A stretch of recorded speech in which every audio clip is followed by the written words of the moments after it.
In today's episode, we look at all the harvests we made this month, a tour of the California garden, a really cool gardening product, and a whole lot more.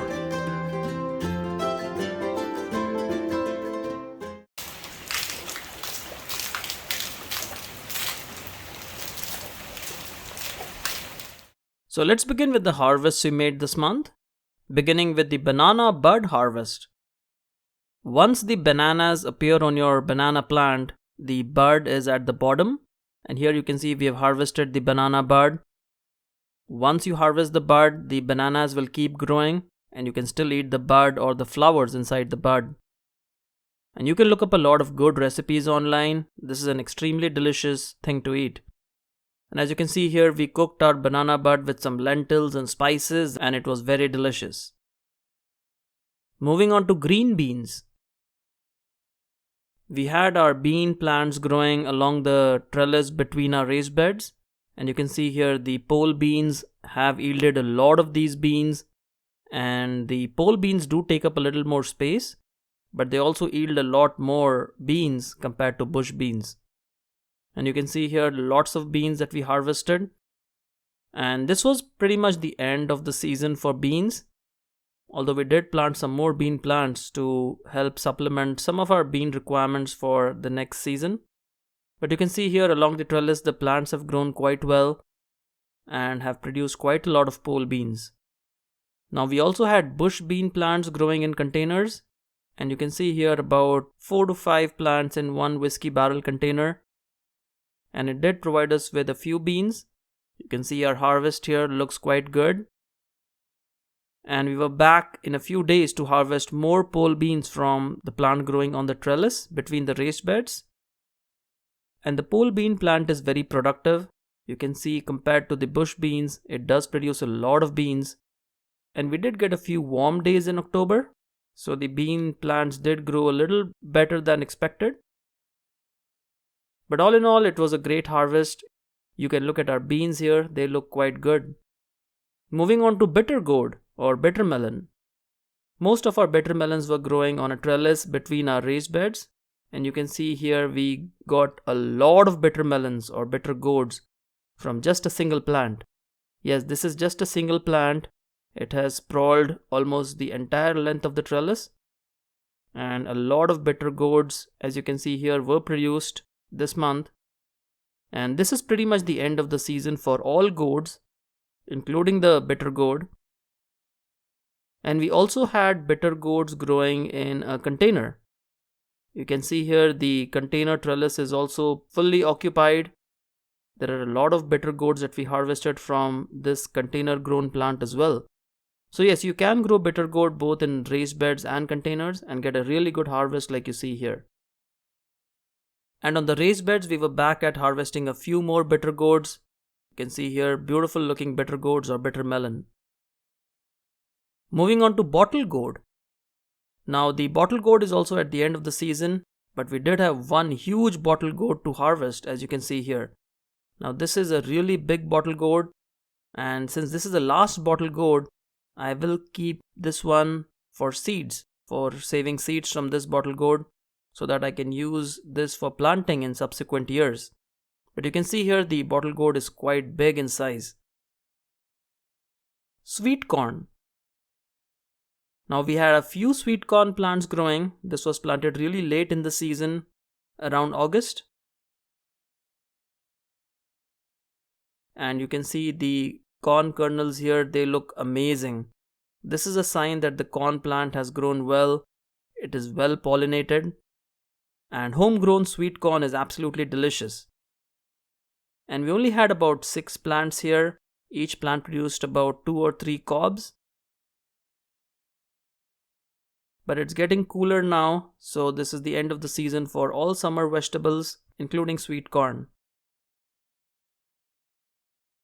But you can see these sweet corn plants, they grew quite well.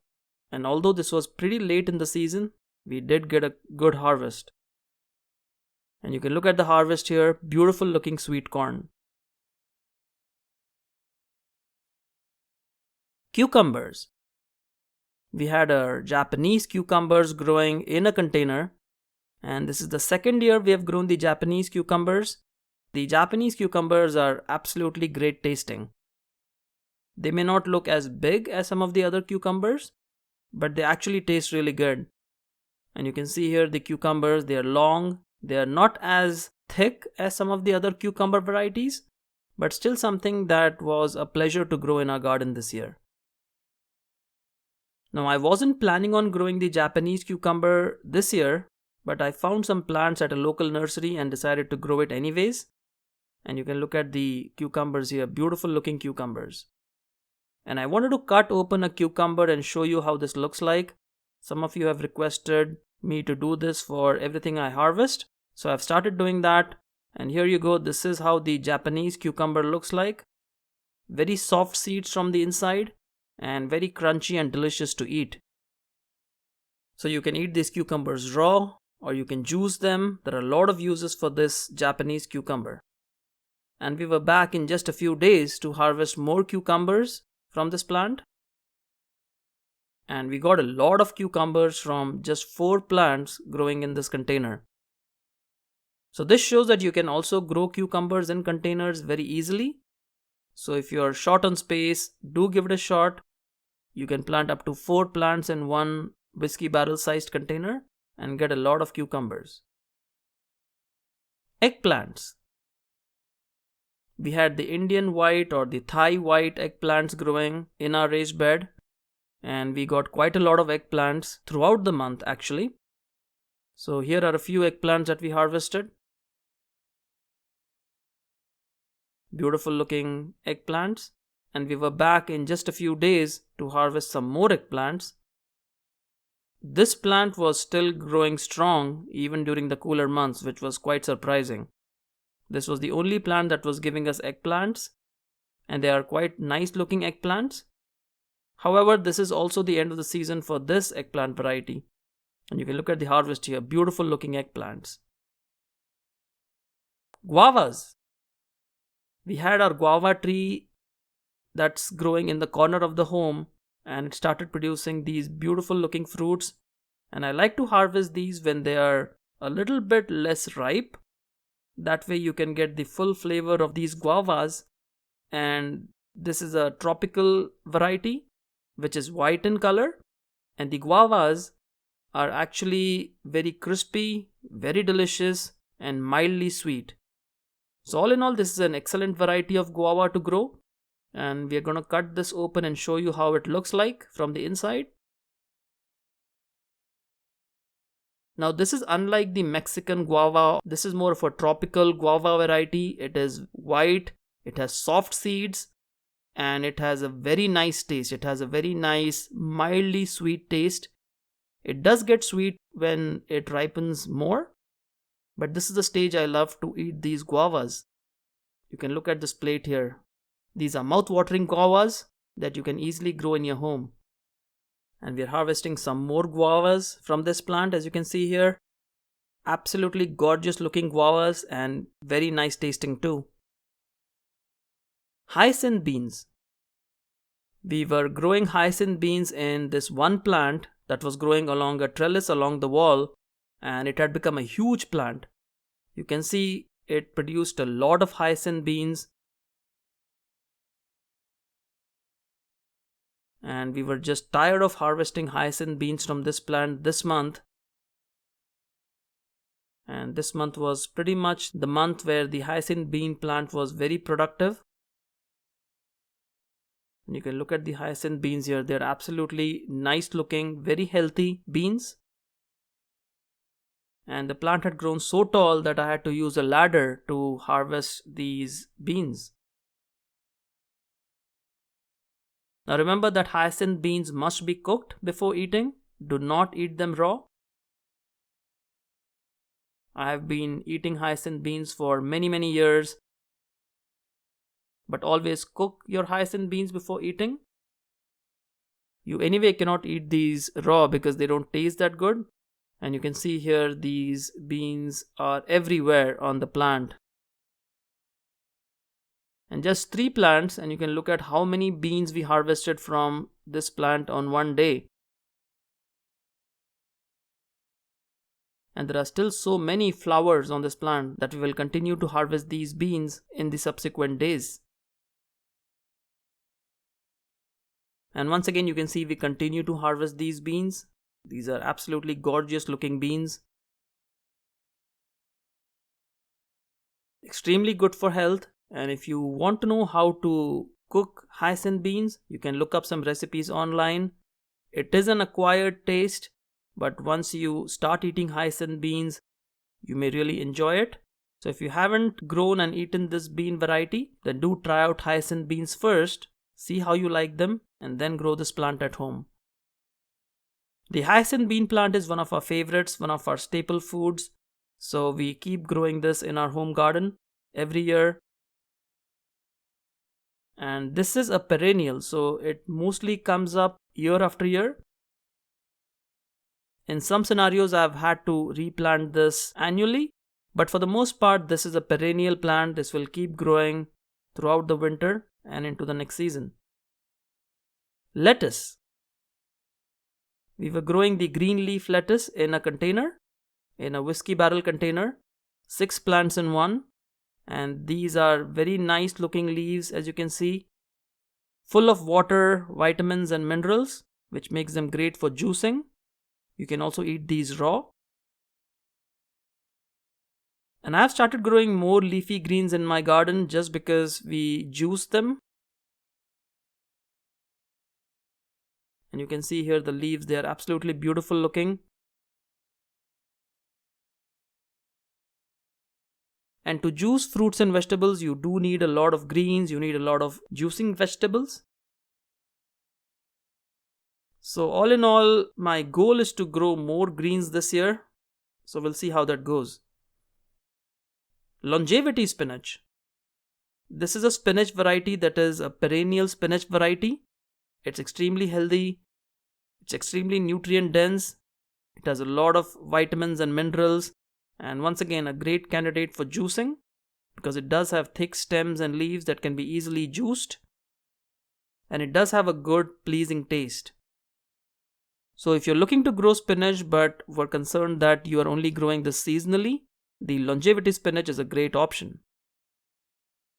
Malabar spinach. Yet another spinach variety that's even more loaded with water and nutrients and these really large leaves, as you can see here. Now in the past we have made fritters with these leaves which taste amazing, but this year we actually tried to juice them and it wasn't great for juicing just because it has a distinctively raw tasting flavor. And it's hard to describe, but once you start eating Malabar spinach, you will realize that this spinach has a very unique flavor. So we did harvest this, and what we did is we chopped it up and then we boiled it in a little bit of water, added a dash of Himalayan salt, and it tasted quite good. Now you can also cook these with lentils. They taste very nice when cooked with lentils. And you can look at our harvest here. Beautiful looking Malabar spinach leaves. Mango. My favorite harvest for the month was mango. And this one mango had dropped from the plant during the rains.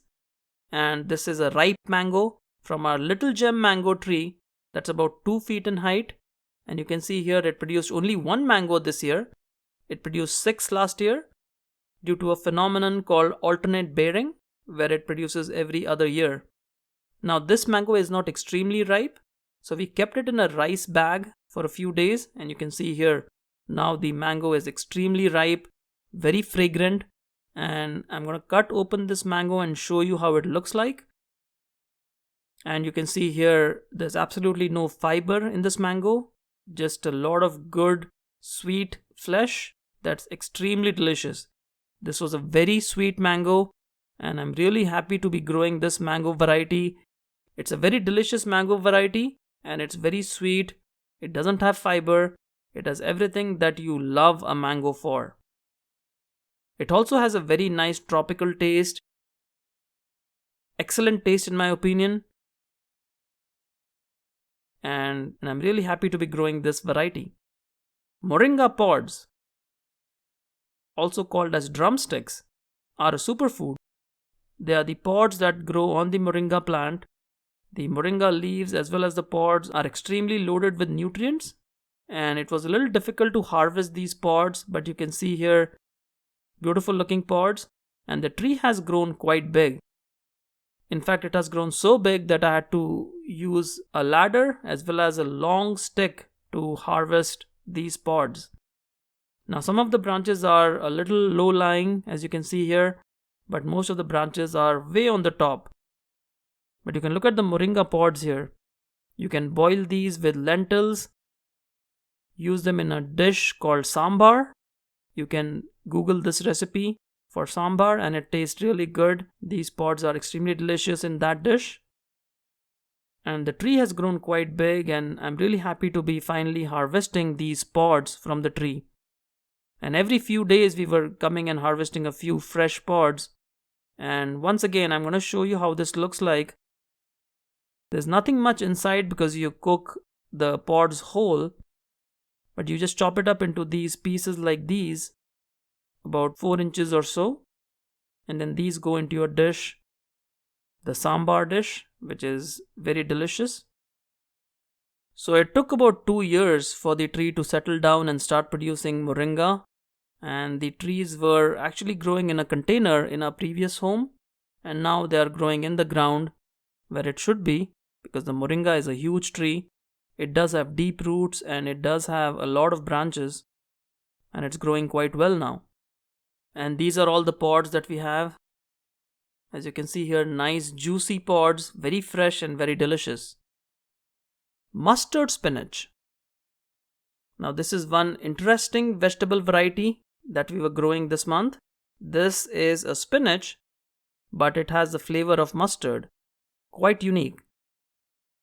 Now most of the time when people grow mustard, they make a dish called sarson ka saag, which you can look up online for the recipe. It's a very nice, delicious Indian food item.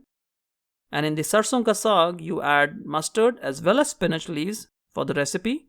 But if you're growing mustard spinach, you get the best of both worlds. You get the flavor of mustard and spinach in one leafy green, which is quite amazing in my opinion. Now you can also eat these raw, or you can saute them lightly in water and salt. That's how I like to eat them.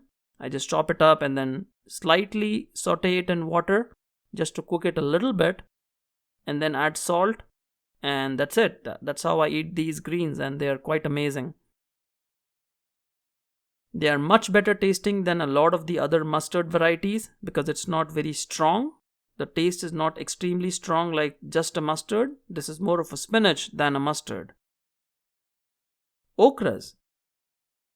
We did harvest a lot of okras from our green stalk planter, and this is nearing the end of the season, but we were happy to harvest a few okras from our green stalk leaf planter. Tomatoes. We were growing our San Marzano tomato in this container, and the tomatoes have now started ripening after quite some time, and we still have a few tomatoes growing on this plant. So we will let this plant grow for a few more weeks and keep harvesting the tomatoes while they are being produced. So all in all, not a huge harvest for tomatoes, but in October, I can't really complain. These are amazing tomatoes for the month of October.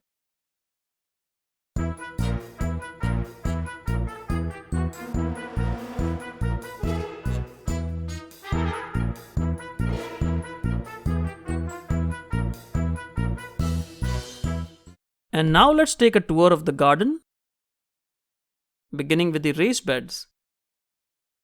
In our first bed, we have these onion sets that we planted, and all of them have now germinated.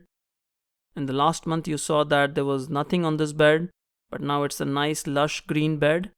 We have some radish that we sowed in the center, and all of them have sprouted and are growing well now. We have some bean plants, pole beans towards the trellis. And we already have one bean plant, the pole bean plant that you saw in the harvest section. And we also planted some bush beans, as you can see here. We have a couple of tomato plants. These are determinate tomato plants. And you can see here they are producing a few tomatoes. and this was a late season start just to have some tomatoes growing in the cooler months.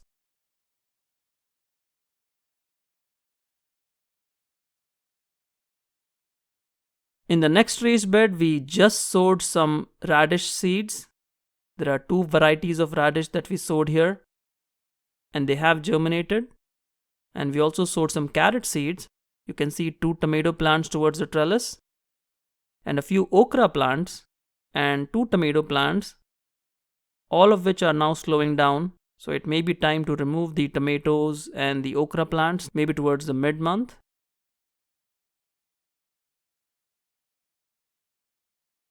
And you can see some radish here. This is the royal purple radish.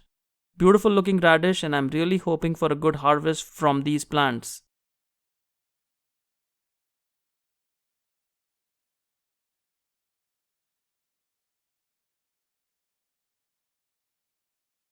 On the next raised bed, we have all our brassicas, cauliflower, cabbage, broccoli, all these plants that are growing inside this protective raised bed, a raised bed that's protected by a net.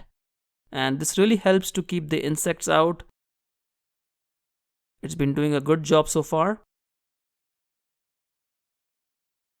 And on the next raised bed, we just planted some kale. This is to continue our efforts in planting a lot of greens, which we can use for juicing. And this eggplant is the Black Moon eggplant that is looking good, but is not producing eggplants now due to the cooler weather. And you can see some more brassicas that we planted here, protected by these nets. And I'll leave links to these products in the video description and comments below if you want to buy them. And we just planted some beets and sowed some radish seeds along the sides of the raised bed.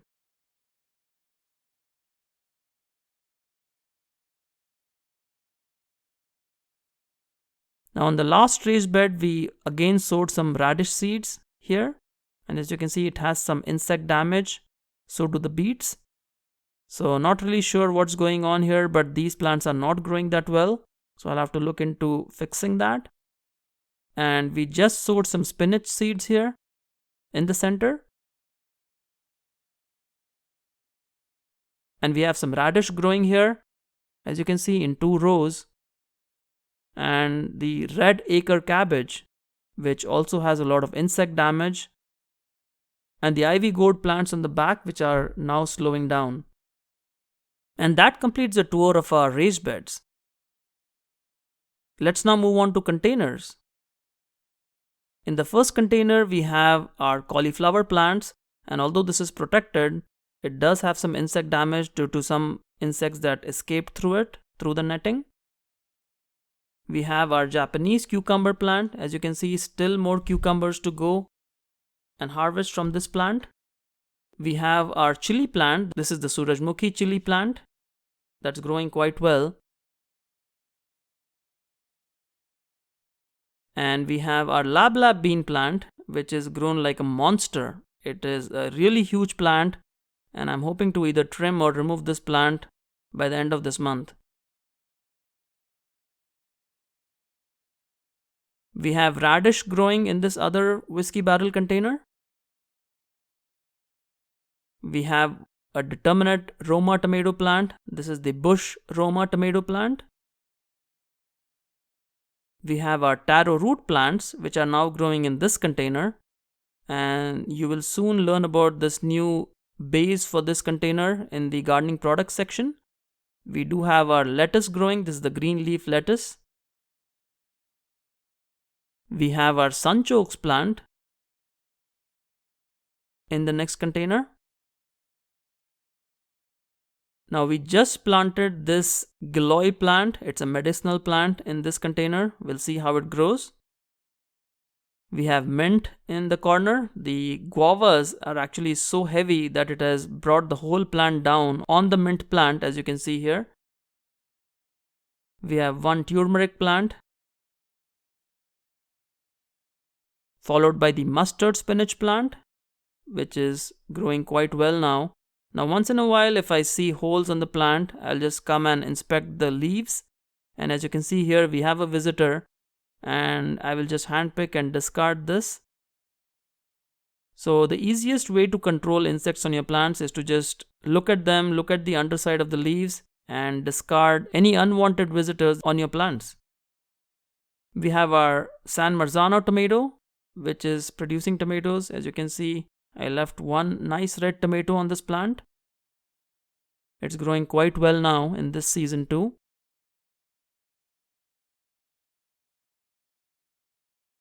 We have our onions. These are the bunching green onions.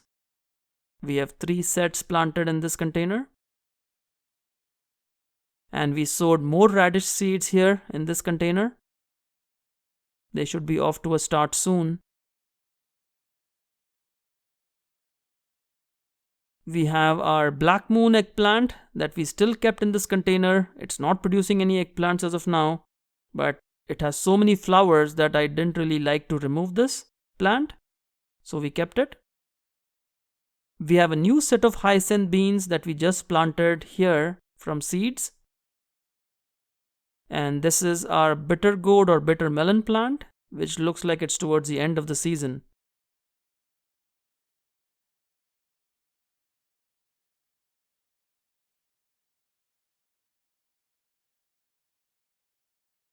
And this is another bush tomato plant. This is a determinate tomato plant called Bush Glacier.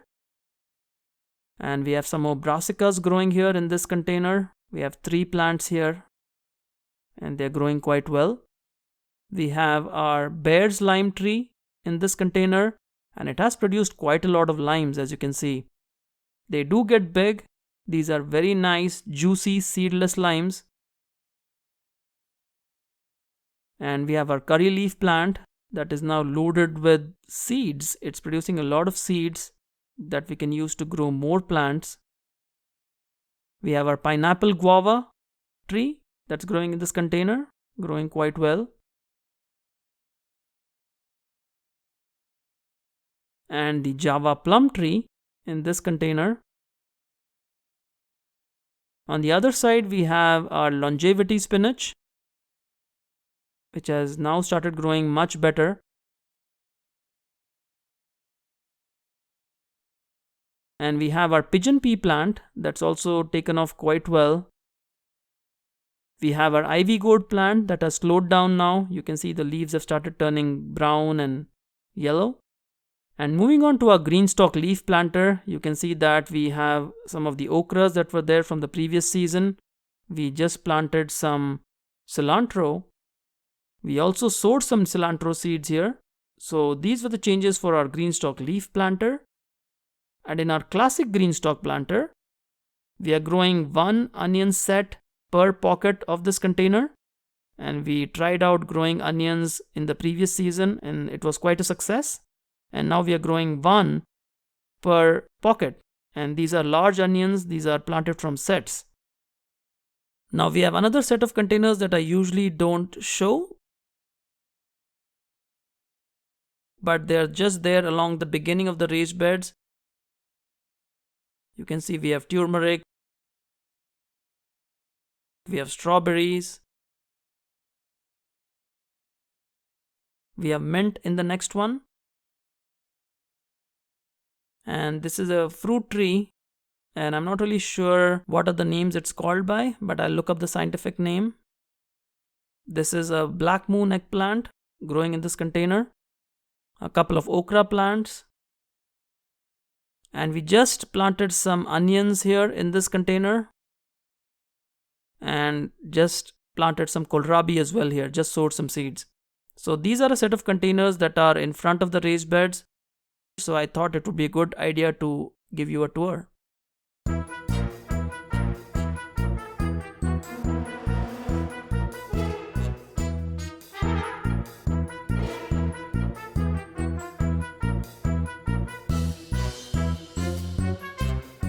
In the gardening product section of today's video, we will see how to solve a common problem, which is water collecting on the base of your containers. Now, I have a lot of containers and I've used these plastic bases to prevent the water leaking onto the pavers. However, it creates a huge problem, which is water collecting at the base, which is not only bad for the soil and the plants because the roots can't grow properly, but it also harbors mosquitoes and creates a lot of other problems. This is a sponsored review. We got this product from Greenstock. So let's see a possible solution for this. This is the Greenstock spinner.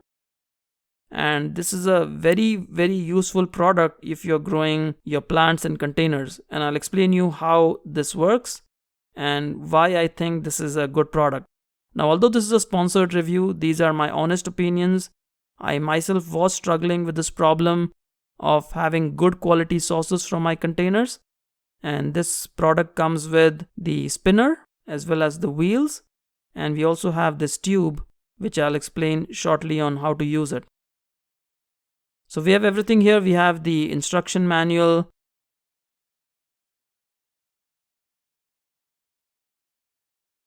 with a packet of seeds, as you see here.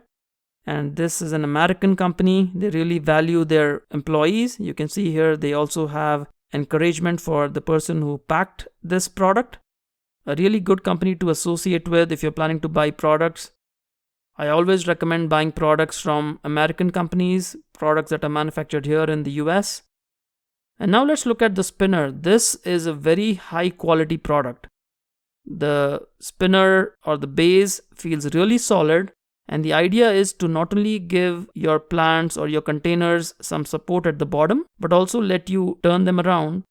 And optionally, you can also add some wheels at the bottom. Now, initially when I started inserting the wheels, I wasn't sure which holes to put them in because there are more holes than there are wheels. And then I saw that there are some markers on the side which show you where the wheels go. And it's a little hard to see because the print is really, really small. I wish they could have indicated the holes for the wheels by a separate color. That would have been very useful. However, it was very easy to assemble the wheels. And you can see how this product works. This is basically a spinning base. It lets you put your containers on top of that. And the most useful thing is this drain pipe. Now, all the water that drains out will not drain on your pavers. It will drain through this drain pipe. This is a 3/4 inch drain pipe, and you can buy additional quantities on the Greenstock website. But what happens is once you water your plants, all the water goes through your container and to the bottom of this base, and then you can redirect them to another area. For example, we have this banana tree growing right next to the container, and I'd rather redirect all this excess water to the banana tree, and I can now do that with the Greenstock spinner and the drain pipe that goes along with it. Now, the first step is to remove this existing base that we have, and this is a heavy container. And remember, we just sowed some seeds here in this container, so you don't really need a lot of water for this kind of a container, which is why you see all this water collecting at the base. And what we're doing is just taking this water, and as you can see here, this is a lot of water that's collected here. We're going to throw it on our banana plant. The banana plant can just take indefinite amounts of water. It loves water. And you can see here, there are some roots here which have died, which means it's not habitable for growing roots. And you can see the base now. We have replaced the saucer with this base and the wheels, and it looks quite substantial. And the question is whether it will fit this whiskey barrel sized container. And it does it very comfortably. And these are big whiskey barrel containers. So I'm pretty sure that if it can fit this sized container, it will fit most of your containers very easily. So it's a very high quality product. The base also spins, as you can see here. And we will replace one more container's base with the spinner. And here again you can see all this water that collected. This is not good for the roots and the plants. And sometimes you can smell, there's a foul smell from this water, and it harbors mosquitoes as well. So we will replace this with the Greenstock spinner base, and this one is without the wheels. Now most of my containers are stationary, they don't move, so the spinner would be really helpful, and I don't really need the wheels in this scenario. So you get the idea of when to use wheels and when not to use wheels. But now you can see here this container can now spin on this base, the spinner base.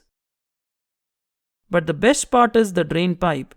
Now you want to redirect the drain pipe in such a way that your drain is flowing out to another plant or another area. And here you can see the stains from the plastic saucer. So the plastic saucers didn't help at all. In fact, they caused the pavers to look even worse.